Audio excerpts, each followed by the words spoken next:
Are you attending the Mike Novogratz podcast? Well, we're just an identity token, according to Mike. We have no adoption. 5 million customers just in one country, million plus community members, thousands of smart contracts being deployed, big ecosystem map, $1 billion fund. But who the fuck cares, right? Because we're just an identity token. Let me translate the billionaire speak for you. They didn't get a chance to get in early to dump on retail people, so it's not a very interesting project. Other projects are very interesting to the VCs because they got in early. Cardano had a very egalitarian distribution way back in the day, and that's why there's a bit of friction with Silicon Valley. The other thing is I have no Silicon Valley friends. I own 100% of my own company, IO Global. So, there was no spread the wealth and love around there. So I just kind of do what I want. That's not something that sells very well in New York or sells very well in California.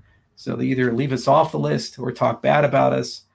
Meanwhile, you have Mark Cuban come out and say, they won't allow DeFi to exist without identity. You can't have anonymous DeFi. Well, Mark, who the fuck was building Prism? Who had this idea 2 years ago?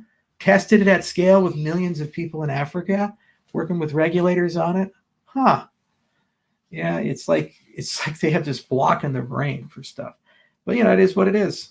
What can you do? You don't do these things to be loved. You don't do these things to be popular. You do these things because it needs to get done. And if you get it done, it changes the lives of millions of people, eventually billions of people. That's why we're here, and that's why we do what we do.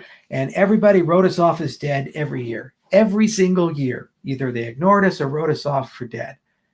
And lo and behold, they're still doing it. CoinDesk and Cointelegraph and Decrypt and all these other guys.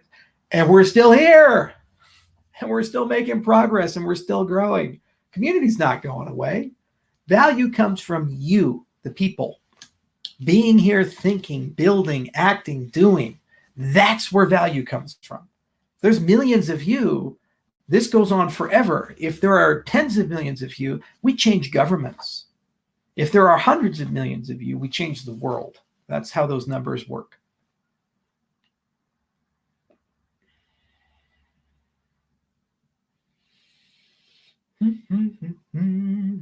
Saw the Eagles on Friday. I tweeted a little bit of that. Joe Walsh was there. He's got a little hunchback and he's got the guitar and he sung Life's Been Good. And he's like, my Maserati don't want it at 5. And I was like, damn, Joe still got it, man.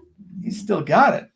And of course they had Deacon Fry there. So Sean Fry was one of their founding members and he died, I think in 2015. And so his son Deacon came on board. The kid's like 24. He's super young. You got all these guys in their 70s. And you got Deacon there. They're all looking at him like, we're going to bed after this, but you actually have to go and do all the rock star stuff. And he's like, oh, man, I got the whole weight of the Eagles on my back. I got to be the young 70s rock star. Poor kid. Dex. Well, shit, we got 5 or 6 or 7 or whatever launching on Cardano's. They're doing shit. There's Meld and Sunday Swap and all these other guys, and they're going to compete and do stuff. What do you mean by DEX?